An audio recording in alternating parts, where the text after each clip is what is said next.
Selamat pagi, Salam.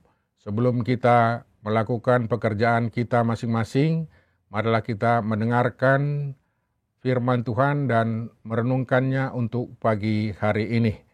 Sebelum kita mendengarkannya, mari kita berdoa. Bapa kami yang di surga, terima kasih atas pagi ini.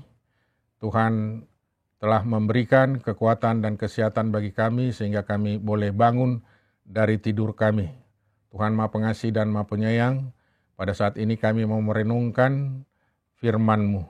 Roh Kudus mulai yang bekerja di dalam hati, pikiran, dan jiwa kami agar kami boleh memahaminya dan boleh melakukannya di dalam kehidupan kami sehari-hari.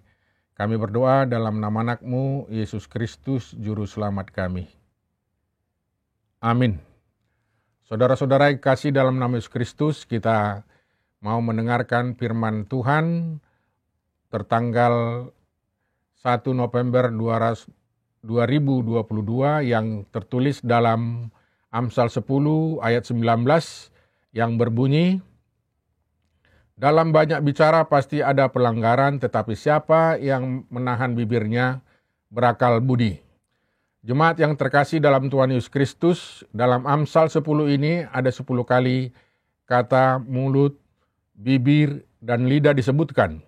Sedangkan dalam seluruh Alkitab, kata lidah disebutkan sebanyak 36 kali, kata bibir 26 kali, dan kata mulut 42 kali. Artinya, mulut, bibir, dan lidah adalah organ tubuh manusia yang harus sangat diperhatikan dalam penggunaannya. Pembacaan kita hari ini mengatakan bahwa dalam banyak bicara pasti ada pelanggaran. Artinya, ketika terlalu banyak bicara, sewaktu marah misalnya, secara tidak sadar yang keluar dari mulut kita bukan lagi berkat, tapi kutuk. Bukan lagi pujian, tapi hinaan. Atau ketika kita terlalu lama berkunjung ke rumah seseorang dan terlalu lama berbincang, maka biasanya pembicaraan akan menyimpang ke hal-hal yang tidak benar. Baik itu meninggikan diri sendiri, berbohong, atau membicarakan orang lain. Kita pernah mendengar peribahasa, tong kosong nyaring bunyinya. Artinya, biasanya orang yang banyak bicara, otaknya tidak terlalu pintar. Karena itu ayat 19b mengatakan, siapa yang menahan bibirnya berakal budi. Kalau tadi orang yang banyak bicara biasanya bodoh, orang yang pintar dan bijaksana akan memperhatikan perkataannya. Dia tahu kapan harus berbicara dan kapan harus diam. Dan sewaktu dia berbicara pun, dia akan menggunakan bahasa yang lembut, membangun dan tidak menyakiti orang lain.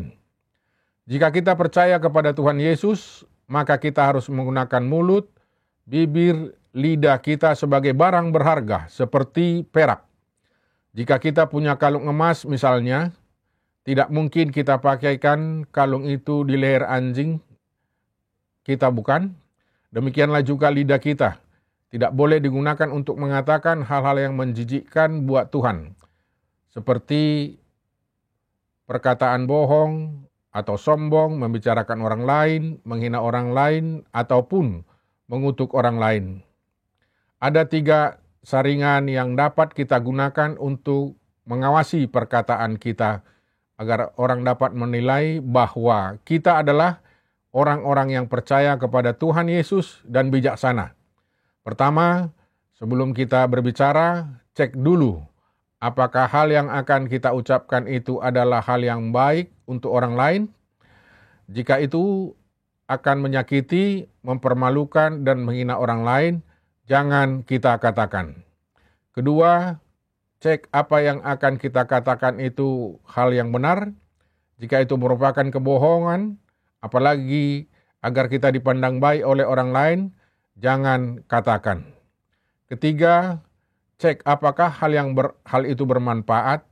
Jika itu malah akan merendahkan orang lain atau tidak menjadi berkat dan tidak ada manfaatnya sama sekali, jangan katakan. Sebaliknya, jika yang akan kita katakan itu adalah hal yang baik, benar dan bermanfaat, katakanlah. Maka dengan itu Allah akan dimuliakan. Jadi saringlah perkataan kita agar kita tidak berbuat dosa, dan gunakanlah lidah kita untuk kemuliaan Tuhan. Amin. Marilah kita berdoa. Bapa kami di sorga, kami telah mendengarkan firman-Mu tentang perkataan-perkataan yang kami katakan setiap hari. Tuhan Maha Pengasih dan Maha Penyayang, kami minta pertolongan agar Tuhan menolong kami untuk mengendalikan lidah kami. Jadikanlah lidah kami menjadi saluran berkat bagi orang lain. Tuhan Maha Pengasih dan Maha Penyayang, pada pagi hari ini kami mau berdoa buat saudara-saudara kami yang sakit. Tuhan, sembuhkanlah dia, karena kami yakin dan percaya Tuhan adalah Maha Penyembuh. Kami juga mau berdoa buat saudara-saudara kami yang mau pergi bekerja. Tuhanlah yang menyertai mereka. Berikanlah semangat kepada mereka untuk melakukan pekerjaannya masing-masing. Tuhan berkati, lindungi, sertailah kami semua dalam menjalani kehidupan hari ini. Kami serahkan seluruh hidup kami kepadamu, dan kami berdoa dalam nama anak-Mu, Tuhan Yesus Kristus, Juru Selamat kami. Amin. Selamat beraktivitas. Horas.